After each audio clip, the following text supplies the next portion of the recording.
Vamos a ir comenzando entonces.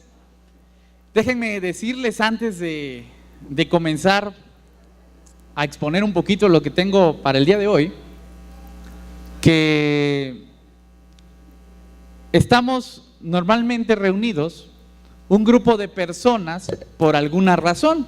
Si nosotros perdemos la razón por la cual estamos unidas o juntas el día de hoy, domingo, pues no le vamos a encontrar mucho sentido a todo lo que acontezca acá. Una de esas razones es bien interesante. Tenemos un centro todos acá por el cual estamos acá, y ese concepto es Dios. ¿Estamos de acuerdo? Pero alrededor del concepto de Dios hay un montón de cosas en las cuales no estamos seguros, tenemos dudas, tenemos preguntas, hay incertidumbre en algunas cosas, y eso no está mal. Al contrario, eso está bien, porque la duda muchas veces lleva al conocimiento, aunque en otras ocasiones también lleva a la incredulidad, ¿a poco no? Pero nos arriesguemos, demos por hecho que tenemos esas dudas, y entonces estamos aquí juntos en este momento porque tratamos de resolverlas, ¿sí? Porque tratamos de que juntos podamos sacar conclusiones, podamos entender cosas, misterios, como a veces dice el texto bíblico, que no logramos entender. Tenemos el texto todos, la Biblia, en la cual basarnos, pero no es lo único que tenemos. Nos tenemos a nosotros, tenemos la vida, tenemos la realidad, y tenemos algo muy importante, el Espíritu de Dios. ¿A poco no? Entonces yo no puedo pretender que yo soy la única persona que tengo al Espíritu de Dios, y que como solo yo tengo el Espíritu de Dios, pues yo les vengo a decir qué es lo que sí o sí hay que creer, ¿verdad que no? Eso, así me gusta, que desempoderen al pastor, caray. Pero no solamente se trata de desempoderar al pastor, sino se trata de empoderarse a sí mismos, comprendiendo el deber, la responsabilidad y el privilegio que tiene cada uno de ustedes de también tener al Espíritu de Dios, y de también poder leer el texto bíblico, y de también poder convivir, y de también poder vivir la vida, y entonces poder juntos tener conclusiones acerca de Dios. ¿Para qué estamos aquí juntos? Para que juntos podamos pensar, juntos podamos compartir, experimentar experiencias, y con eso poder dar respuestas acerca de las dudas, de las incertidumbres que cada uno de nosotros tiene acerca de Dios, ¿sí? Entonces vamos a darnos un momento para pensar, porque aquí nadie viene a escuchar, aquí todos venimos a pensar, porque somos una iglesia de pensamiento crítico, ¿a poco no? ¿Sí? Entonces yo me tengo que andar con mucho cuidado con lo que digo, porque en una de esas me agarran en curva y me dicen, no pastor, que está equivocado, y eso está magnífico, eso está muy bien, porque todos tenemos el Espíritu de Dios, y por lo tanto cada uno de nosotros puede entender acerca de Dios. ¿Estamos de acuerdo? Perfecto. Vamos a poner el tema del mes como el primer tema a dialogar entre todos nosotros. El primer tema del mes, ¿saben cuál es? La necesidad de un nuevo nacimiento. Cada vez que yo llego y les digo a ustedes nuevo nacimiento, ustedes empiezan a tener ideas, un montón de cosas en la cabeza, porque ya han escuchado esta palabra varias veces, ¿verdad? Y se empiezan a imaginar cosas, y ustedes ya tienen un conocimiento previo acerca de este concepto. Para entender el nuevo nacimiento, yo voy a explicar algunas cosas, voy a dejar algunas cosas sobre la mesa, no voy a concluir cosas, solamente voy a dejar ideas, conceptos, enseñanzas, para que ustedes piensen, critiquen, mediten, dialoguen y lleguen a sus propias conclusiones. ¿Sale? Entonces, vienen las primeras preguntas. ¿Dónde empieza toda la historia del texto bíblico? Empieza en el tema que vimos la semana pasada. ¿Se acuerdan cuál fue el tema de la semana pasada que estuvo acá Miguel Ortega dando? Híjole, ahí fallamos ya. Del jardín, que él muy acertadamente dijo, no es jardín, porque un jardín puede ser cualquier jardín, es el Edén, porque ya estamos hablando específicamente de un lugar. ¿A poco no? ¿Sí? Muy bien, entonces la historia comienza en el Edén. Yo no puedo hablar de la señal del pacto si antes no comprendemos el antecedente de todas las cosas. Nosotros los cristianos usamos un lenguaje bien interesante que ya todos conocemos, un lenguaje que tiene palabras especializadas en la religión cristiana, que solo nosotros entendemos y a veces ni entendemos. Les voy a dar unas palabras y ustedes me van a decir si las conocen o no las conocen, si las han escuchado, no las han escuchado, si las han usado o no las han usado. ¿Vamos de acuerdo? Ok, primera palabra, salvación.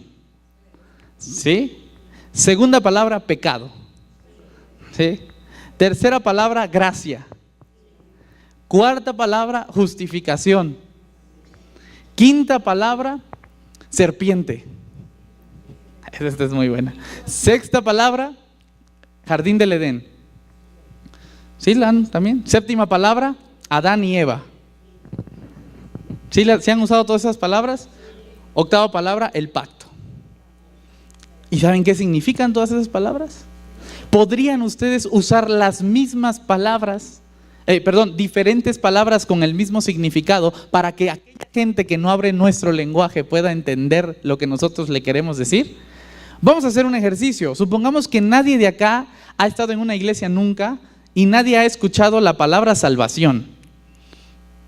Y entonces tú le tienes que decir a una persona, en tu texto tú le quieres hablar de la salvación, pero ¿cómo le vas a hablar de la salvación sin usar la palabra salvación?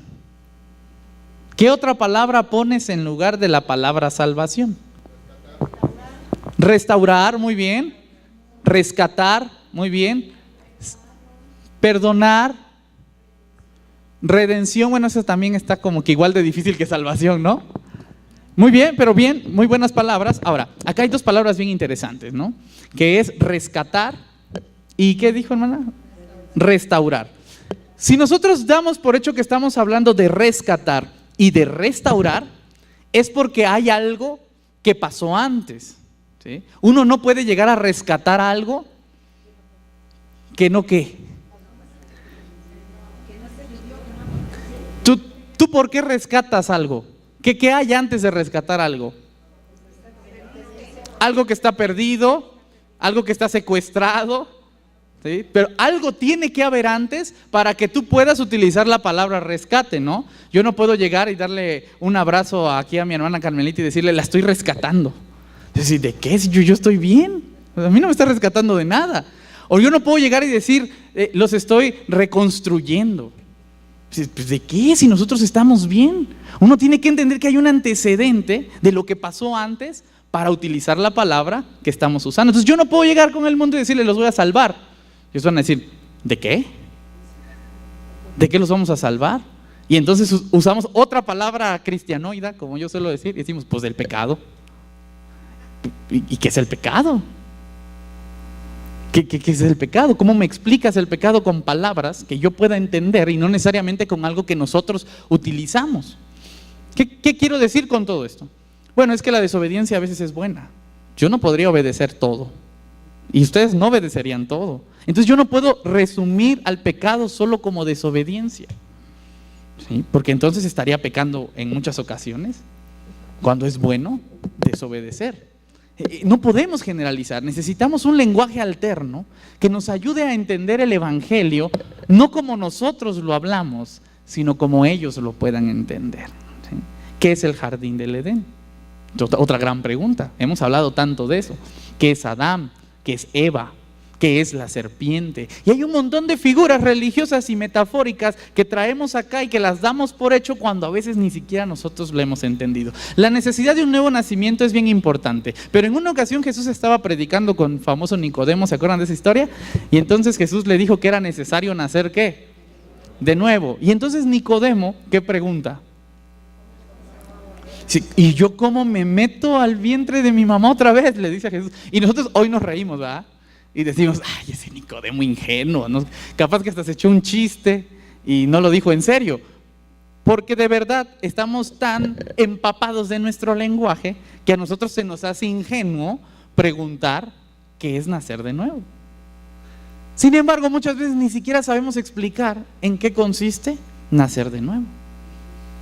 Y entonces estamos tratando de ver en este mes uno de los principios de la Iglesia Evangélica Misionera del Pacto, no solamente en México, sino en el mundo. Una de sus declaraciones que dice que es necesario nacer de nuevo. El nuevo nacimiento es un punto fundamental para la Iglesia del Pacto y para todas las denominaciones evangélicas, así que vamos a tratar de comprender un poquito más de qué se trata. Vamos a empezar con esta parte del jardín. ¿Qué es el jardín? Permítame darles una explicación 2018 del jardín, si ustedes pueden criticarla, juzgarla, ponerla en la mesa, como quieran, ya saben que eso es válido, pero ¿qué es el jardín del Edén? El jardín del Edén no puede ser un lugar físico, no puede ser un lugar real, no puede ser un lugar geográfico. El jardín del Edén no puede ser un lugar en la tierra solamente en donde se dio el ideal. El jardín del Edén es el ideal de todo lo que debió ser en el principio. ¿Cómo? Bueno. La palabra de Dios dice que cuando Dios creó todo, lo creó bueno. En el jardín del Edén pasaban cosas, acontecían cosas en ese ideal de Dios en donde todo empezó bueno. Y ese es el concepto. Todo lugar que sea bueno es un jardín del Edén. Pero para esto tiene que cumplir algunas condiciones. La primera condición es que haya una relación entre Dios y el ser humano. Me gustaría decir entre Dios y Adán, pero pues Adán significa ser humano. Entonces trataré de omitir el concepto hombre para aportar a la igualdad de género, y entonces hablaré de la humanidad, ¿sale? Entonces, ¿qué es el jardín del Edén? El primer principio es todo aquel lugar en donde haya una relación con Dios y el ser humano. Si no hay una relación con Dios y el ser humano, entonces no es jardín del Edén. ¿Estamos de acuerdo? ¿Entre nosotros hay una relación con Dios y el ser humano? Aquí, ahorita, donde estamos. ¿Podríamos decir que hay un jardín del Edén aquí? Más o menos, porque esa no es la única condición que cumple el jardín del Edén, sino que además de que haya una buena relación entre Dios y el ser humano, tiene que haber una buena relación entre el ser humano y el ser humano. Y no solamente entre el ser humano y el ser humano, sino entre el ser humano y todas las otras cosas que existen. Si hay una buena relación entre Dios y el ser humano, entre el ser humano y el ser humano, y entre el ser humano y todo lo que existe, entonces hay un jardín del Edén. ¿Podemos decir que vivimos en un jardín del Edén? ¿Por qué? ¿Qué falla? ¿Qué falla? Nosotros sí, claro, como seres humanos fallamos, pero ¿cuál de las tres relaciones falla? ¿Nosotros con todo lo que existe creen que falla? ¿Está de acuerdo? ¿Están de acuerdo o no? Esto es democrático. Ahí hay una falla entre nosotros y todo lo que existe. ¿Y entre nosotros y los seres humanos hay buena relación? Tampoco. Entonces también esa relación falla. ¿Y entre nosotros y Dios hay buena relación? Sí, no, más o menos. Por eso les pregunté, les dije que preguntaran a las personas cómo está su relación con Dios. Porque ustedes lo iban a notar. Vean, yo llego y les digo: hermano, ¿cómo está tu relación con Dios? Ah, bien, en el trabajo estuve muy bien, la verdad es que estoy muy bien de salud, todo bien. Hermano, ¿cómo está tu relación con Dios? Sí, me ha ido muy bien en la vida. Obviamente está evadiendo la pregunta, es porque hay algo, ¿no? Si tú llegas con la persona y le dices: hermano, ¿cómo está tu relación con Dios? Y te dice: pues tú das por hecho que tampoco está del todo bien, ¿no? Si llega una persona y te dice: hermano, ¿cómo está tu relación con Dios? Y tú dices: pues está bien. Tú dices: poco está bien. No, hay algo dentro de todo eso. Y uno no puede saber cómo está la tendencia de las cosas hasta que no experimenta preguntándole a las demás cómo les va. Yo sé cómo está mi relación con Dios. Usted sabe cómo está su relación con Dios. Todos acá lo sabemos, ¿no? Pero nadie de nosotros dice cómo está su relación con Dios. Nadie. ¿Por qué nadie lo dice? Porque hay algo que ocultamos. Hay algo detrás de esa máscara que damos que le llamamos privacidad. Hay algo detrás que le llamamos individualidad, que no permite que expongamos nuestra vida más íntima, porque tenemos miedo a ser vulnerados. Porque cuando eso pasa, entonces el hermano ya no me va a ver como el pastor, me va a ver como Merari, aquel que a veces ni ora. Y yo no puedo confiar en una persona que a veces no ora, ¿verdad? Entonces tenemos miedo a exponer lo que tenemos dentro de nosotros. Pero eso es parte de nuestra realidad, porque nosotros no vamos a poder construir un jardín del Edén si no sabemos cómo están las cosas aquí. Yo les pregunté al principio: hermanos, ¿creen que acá hay un jardín del Edén? Y muchos dijeron sí. Hay 2 que 3 dudaron, ¿verdad? Van a decir pesimistas, yo les voy a decir realistas. Porque después de lo que les acabo de decir, les vuelvo a preguntar, ¿creen que acá hay un jardín del Edén?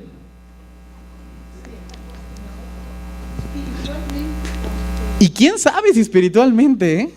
Por eso les pregunto, de las 3 relaciones, ¿cuáles creen que fallan?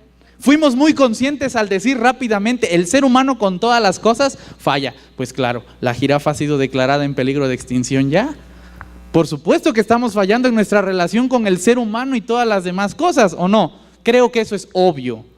Pero como no somos directamente culpables, lo decimos bien fácil. Ellos, los humanos, como si nosotros viniéramos de otro planeta, ellos están fallando. Y después preguntamos, ¿y nuestras relaciones entre seres humanos y seres humanos cómo están? Y algunas más personas dijeron, bueno, no, igual y no está tan bien. Pero eso ya tiene más que ver con nosotros, ¿saben por qué? Porque aquí hay humanos que se relacionan con humanos, ¿sí o no? Y entonces sabemos que entre nosotros no todo está bien. Por eso damos por hecho que esa relación también está fallando. Pero cuando preguntamos, ¿y la relación Dios y ser humano cómo está? Es bien difícil contestar, ¿saben por qué? Porque lo que tú digas solo va a contestar a tu relación con Él. Entonces, si tú dices está mal, vas a decir, me estoy quemando, ¿no? Si tú dices estoy bien, van a creer que soy un presumido. Igual me estoy quemando. Entonces no hay forma de contestar. Esa tercera pregunta cuesta muchísimo contestarla, porque no conocemos la vida de los demás, sino solamente la nuestra, y sabemos cómo estamos, pero tenemos miedo de expresar para no ser juzgados. Pero yo les voy a decir algo, más honestamente, nuestra relación entre humanos y todas las cosas están mal. ¿Saben por qué? Porque todos nosotros aquí contaminamos. Todos nosotros aquí no nos interesa el bienestar de la naturaleza, nos interesa el bienestar de una vida práctica que pueda solucionar problemas pronto. Si yo necesito algo ya y esa cosa contamina, no me importa, yo voy a resolver mi necesidad inmediata a pesar del costo que eso pueda tener a la naturaleza. ¿Sí o no?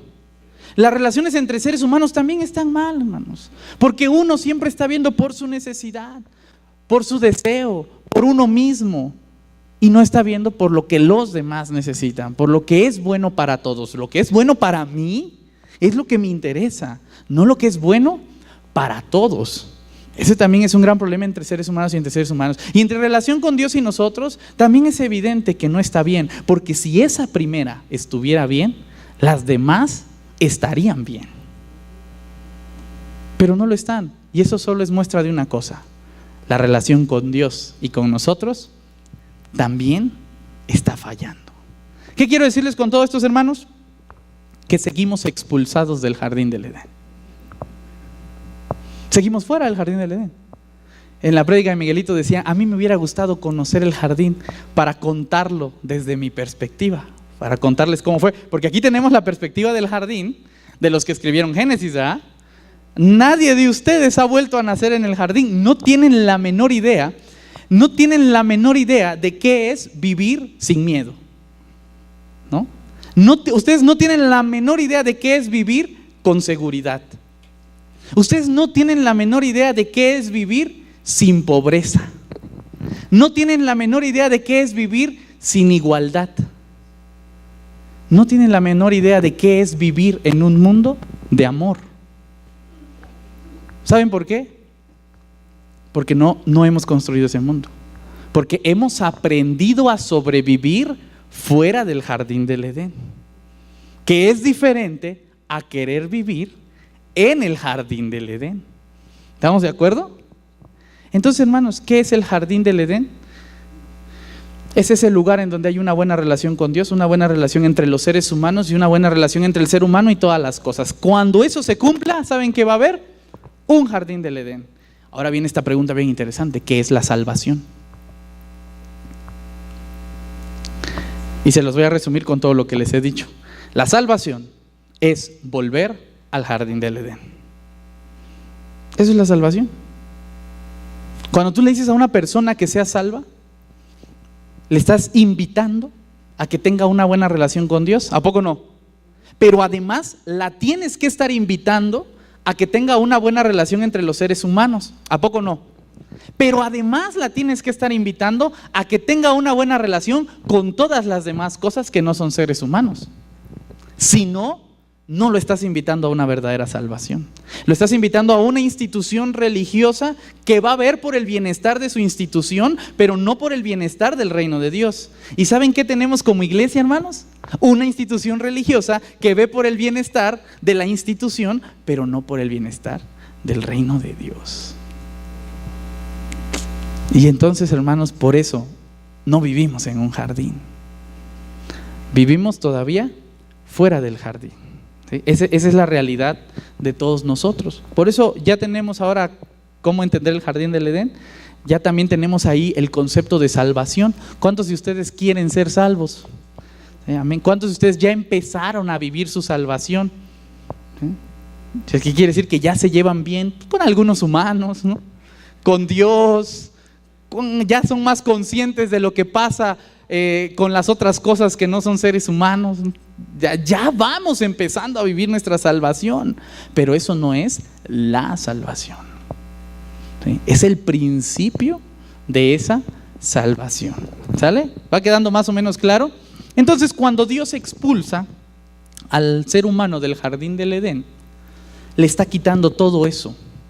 Le está quitando una buena relación con Dios, una buena relación entre humanos, le está quitando una buena relación entre los seres humanos y todas las demás cosas. Pero no es que Dios se lo esté quitando, es que el mismo ser humano decidió esa vida.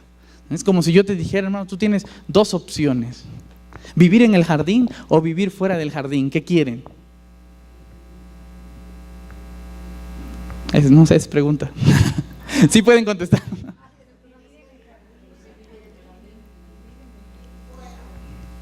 ¿Vivir fuera del jardín? Cada quien, ¿no?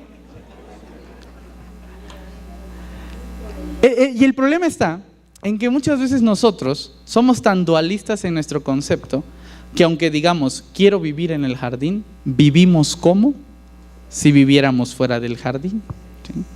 Es algo muy parecido a alguna persona que tiene algún complejo emocional, digamos depresión, y entonces le preguntas ¿qué es lo que más quieres? Y te dicen quiero ser feliz. ¿Sí?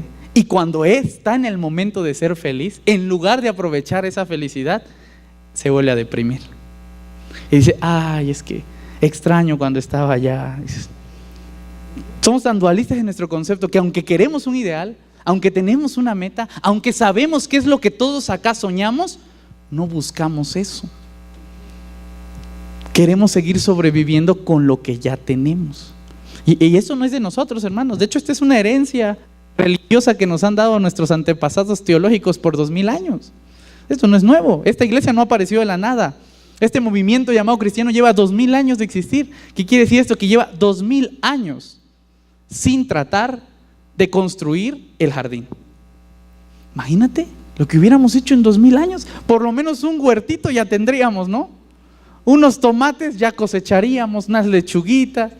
Ya tendríamos un árbol, aunque sea de unos 2 metros. Pero ¿por qué no ha pasado?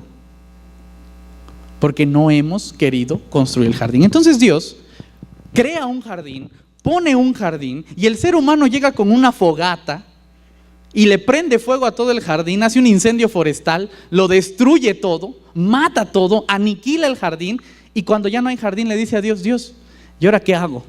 Y Dios le dice, no te pases.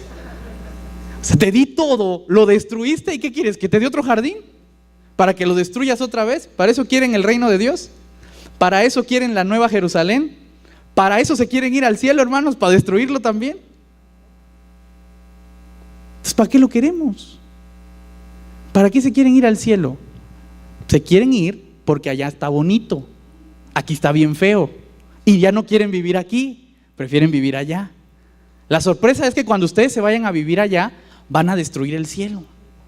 Yo creo que Dios ha sido muy prudente en no venir todavía. No, dice, me los llevo ahorita y me aniquilan acá mi palacio, las calles de oro se las roban, el mar de cristal lo contaminan. Pues no. ¿Para qué quieren el reino de Dios? ¿Para qué quieren el cielo? Si igual lo van a destruir. Primero hay que cambiar ese corazón y decir, quiero vivir en el jardín otra vez, porque esta vez sí voy a cuidar del jardín. ¿Sí? Quiero vivir en el cielo porque esta vez me voy a encargar de que el cielo quede bonito, ¿no? De que no le falte ni un pedacito de oro a esas calles y que ese mar de cristal sea de cristal siempre. Pero esa intención comienza cuando con lo que tú tienes lo cuidas. Porque esto que tenemos llamado planeta Tierra, llamado relaciones entre seres humanos, llamado relación entre Dios y hombre, todavía no está destruido del todo. Hoy en la tarde que vayas a comer algo, vas a ver un plato en tu mesa. Pregúntate, si todo estuviera destruido, ¿por qué todavía hay comida? Al ratito que llueva, porque parece que... Pregúntate, si todo estuviera destruido, ¿por qué todavía hay agua? Al ratito que te sientes con tu familia a platicar y los veas allá al ladito, pregúntate, si todo estuviera destruido, ¿por qué todavía tengo gente en quien puedo confiar? No todo está destruido. Todavía tenemos mucho que recuperar. El jardín no está del todo aniquilado. El problema es que en lugar de cosecharlo, de protegerlo, de cubrirlo, de hacerlo crecer, ¿saben qué hacemos? Lo seguimos destruyendo, lo seguimos aniquilando, lo seguimos haciendo para nuestro beneficio y no para el de los demás. ¿De qué se trata nacer de nuevo? De que cambies tu perspectiva. De que en lugar de pensar en consumir, pienses en construir, en aportar. Por eso Jesús dice, más bienaventurado es dar que ¿qué? Pero cuando yo voy con la creación, ¿qué le pido a la creación? Que me dé. No, yo no voy a la creación y le digo, ¿qué te puedo dar?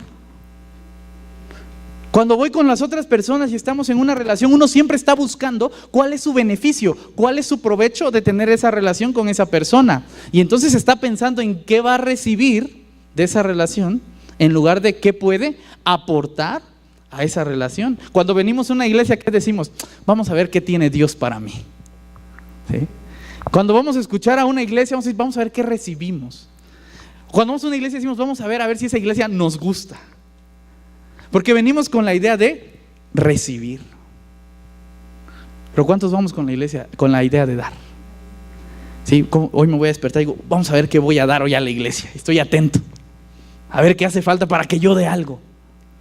Es un cambio de perspectiva. Cuando vamos a orar con Dios, vamos a decirle, Señor, te pido por mi salud.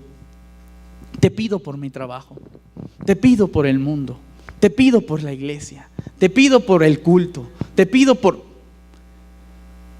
¿Qué le estamos diciendo a Dios? ¿Que nos qué? Que nos dé. ¿Por qué no vamos y le decimos, Dios, muy buenas tardes, ¿cómo te encuentras el día de hoy? No, pues la verdad es que no estoy muy bien porque todo el mundo me está pidiendo cosas. No te preocupes, Dios, ¿en qué te puedo ayudar? ¿Por qué nuestra oración no es decirnos, Dios, ¿qué necesitas? ¿En qué te ayudo? ¿En qué te sirvo? Porque nuestra perspectiva está en consumir, en tomar, en tener y no en aportar.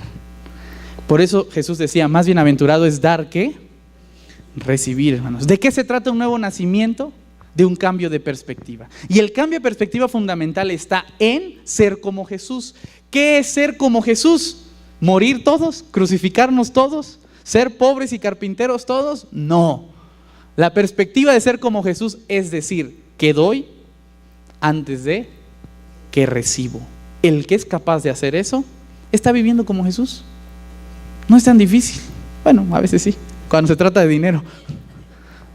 Pero eso es ser como Jesús, eso es un nuevo nacimiento. Y cuando nosotros empezamos a vivir como Jesús, empezamos a vivir la salvación.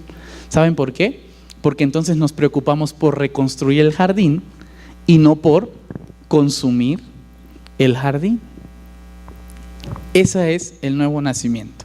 Les voy a dar un ejemplo más de cambio de perspectiva y después termino con la señal del pacto.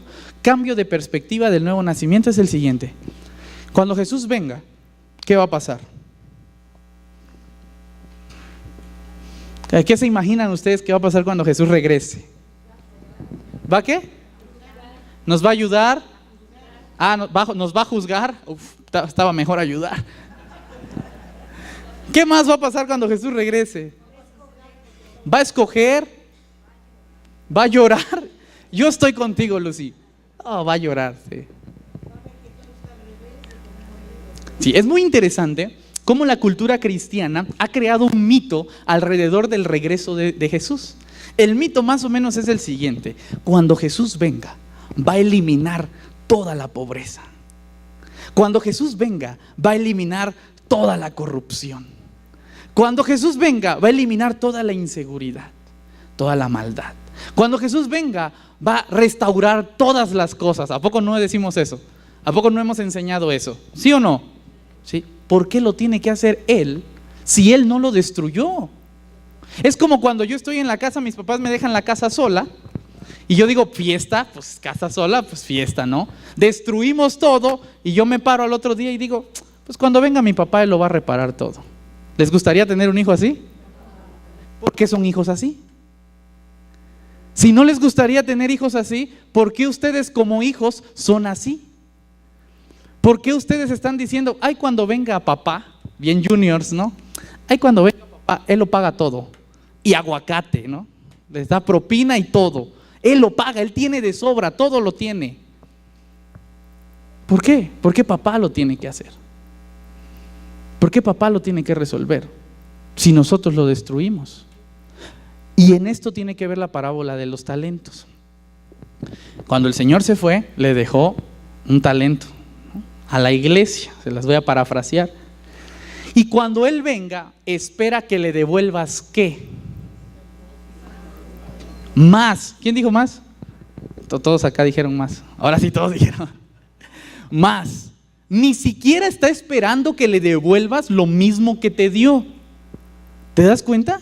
Dios no está esperando que le devuelvas lo mismo que te dio, está esperando que le devuelvas más. Si por alguna razón nosotros le entregamos el jardín a Jesús el día que Él regrese, igual que como Jesús se lo entregó a Adán y Eva, ¿qué nos va a decir Jesús?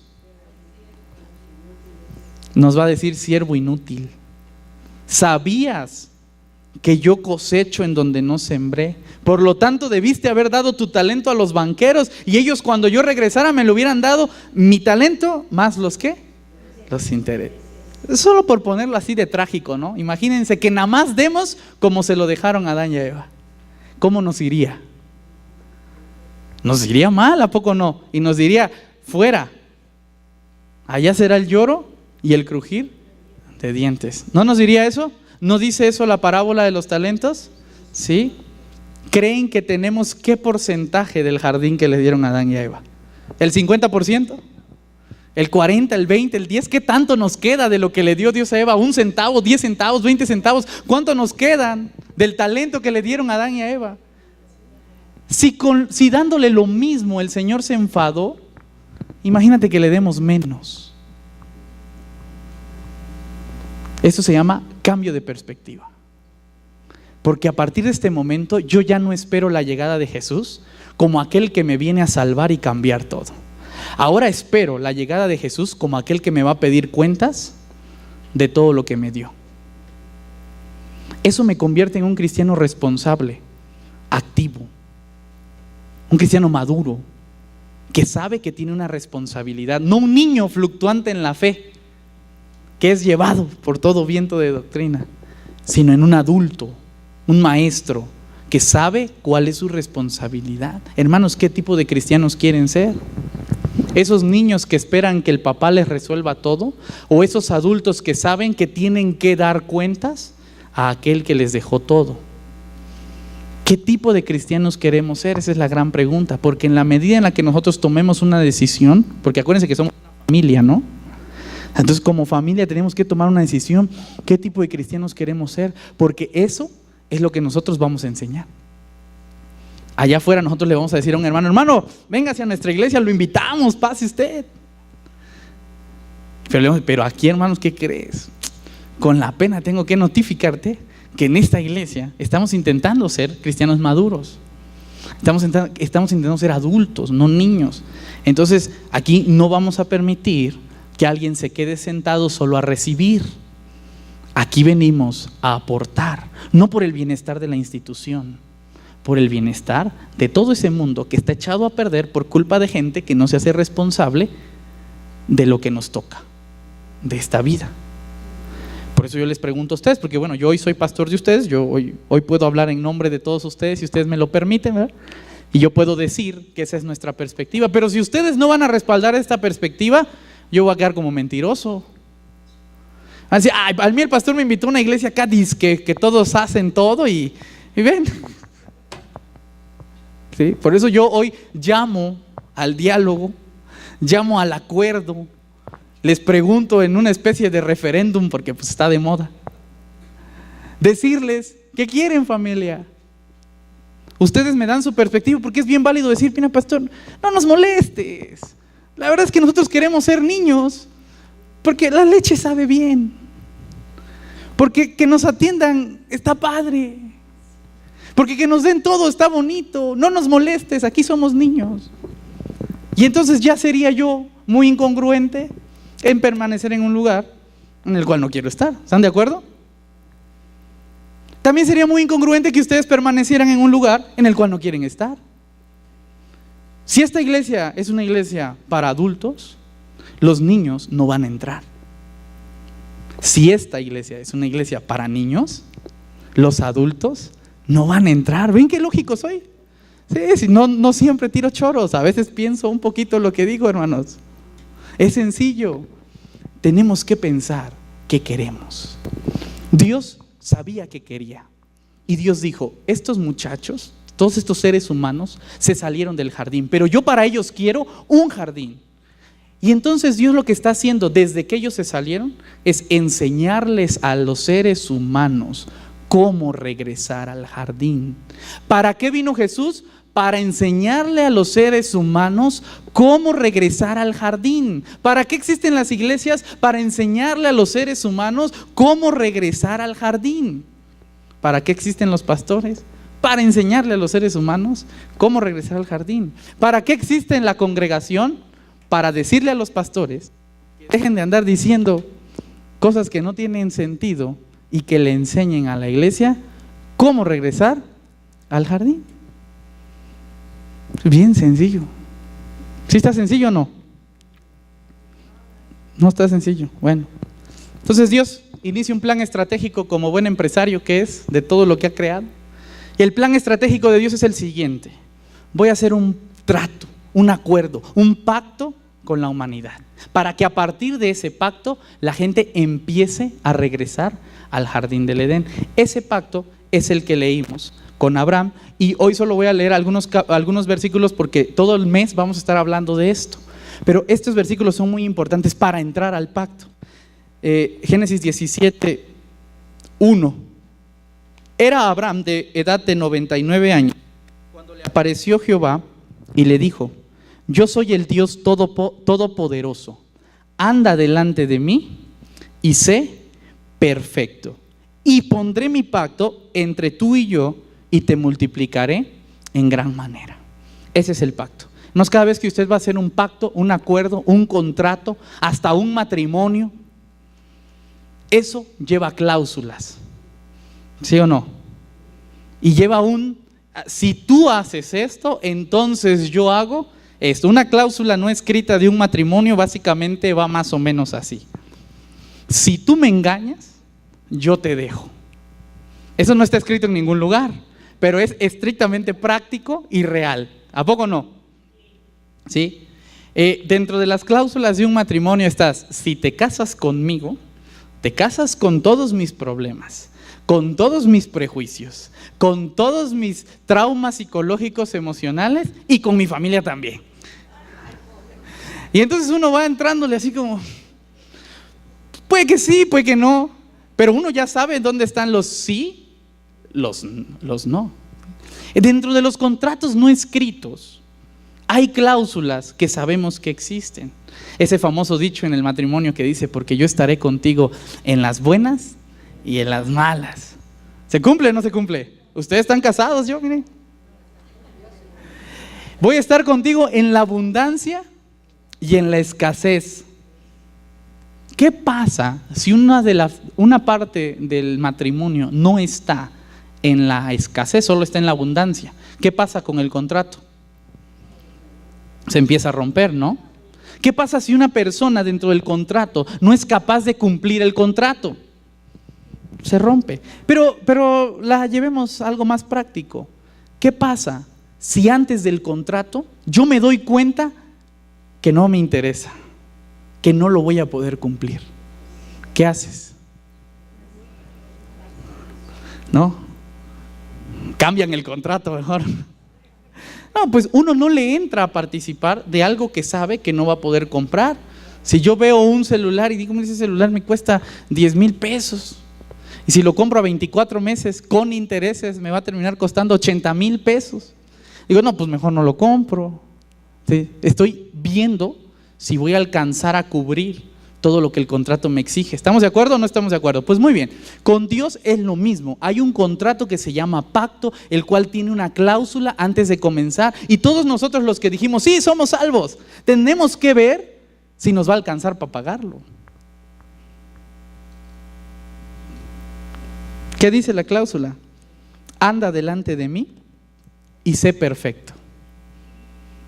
Y la condicionante del versículo 2 dice, y pondré mi pacto entre tú y yo. Ahí está la cláusula. Si logras andar delante de mí y eres perfecto, entonces yo voy a poner mi pacto entre tú y yo. O sea, entonces sí nos casamos. Dios está proponiendo el pacto. Le dice, ¿quieres casarte conmigo? Sí, anda delante de mí y sé perfecto. Si la armas, entonces yo me caso contigo. Si no, pues ¿qué? Pues no. Pues no, sencillo, no. Anda delante de mí, sé perfecto, suena muy difícil, te lo voy a traducir a una palabra 2018, igual de difícil, pero más fácil de entender. Sé fiel, fidelidad, sé fiel. Si eres fiel a mí, yo me voy a casar contigo. Si tú te casas conmigo, yo te regreso al jardín. Ahí está el trato de Dios, ahí está el nuevo nacimiento. Ahora la pregunta es bien sencilla. ¿Pueden ser fieles? ¿Son capaces de ser fieles? ¿Quieren ser fieles? ¿Le van a entrar al pacto? Pues vamos a construir el jardín, porque nos prometieron un jardín, ¿a poco no? Y yo no veo un jardín. Entonces acá hay de dos, o Dios está fallando o estoy fallando yo. Pero ese es el nuevo nacimiento. Hermanos, un cambio de perspectiva. ¿Qué es el pacto?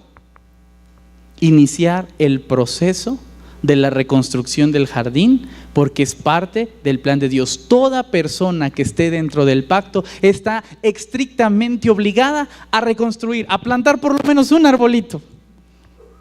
Es su obligación. Si no, sencillamente no es parte del pacto. ¿Sale, hermanos? Entonces yo les voy a dejar con una pregunta, vamos a hacer una oración, te voy a regalar 5 minutos para que tú hables con Dios y le vas a contestar esta pregunta. Dios se acerca a ti y te dice, ¿te quieres casar conmigo? Si tú te casas conmigo, yo te ayudo a reconstruir el jardín. Esa es la promesa de Dios.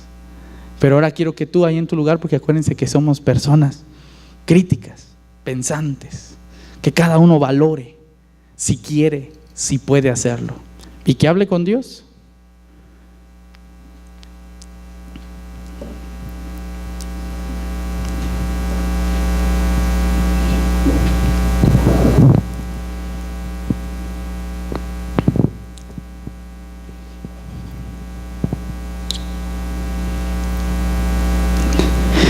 Papá, venimos delante de ti, en primer lugar para darte gracias, porque tú constantemente nos has estado hablando, porque llevas miles de años intentando conquistar gente que te sea fiel, porque llevas mucho invertido en nosotros como tus hijos, incluso a tu propio hijo, porque seguramente has sufrido, papá, porque seguramente has pasado malos momentos con nosotros, porque seguramente te has enojado con nosotros, te has decepcionado quizá también, pero también te has alegrado, Señor, porque siempre hay algunos que no doblan sus rodillas a Baal, sino que permanecen en ti, que quieren construir, que quieren aportar, que están dispuestos a decirte sí, yo voy, que están dispuestos a decirte heme aquí, envíame a mí, que están dispuestos a decirte pues vale, entremos. Y aquí, Señor, en la familia del pacto, yo estoy seguro que habemos algunos que queremos ser parte de tu pacto, que queremos reconstruir y volver al jardín, que estamos hartos, Señor, de vivir fuera del jardín, que estamos hartos de no poder tener un minuto de seguridad, que estamos hartos de no poder tener un tiempo de salud, que estamos hartos de ver cuánta gente se muere de hambre. Estamos hartos de ver un país que se destroza todos los días cuando tú nos has dado todo lo necesario para proveernos, Señor. Habemos muchos que estamos hartos. Ya vemos algunos dentro de los muchos que queremos hacer algo para cambiarlo. Por eso, papá, yo te pido que tu Espíritu Santo nos dirija y que nos ayude, porque tú y nosotros somos mayoría, porque si tú eres con nosotros, ¿quién contra nosotros? Así que, Señor, yo dejo en tus manos la familia del pacto, recibe sus oraciones y prospera a todos aquellos que quieran ser parte de tu pacto. En el nombre de Jesús, amén.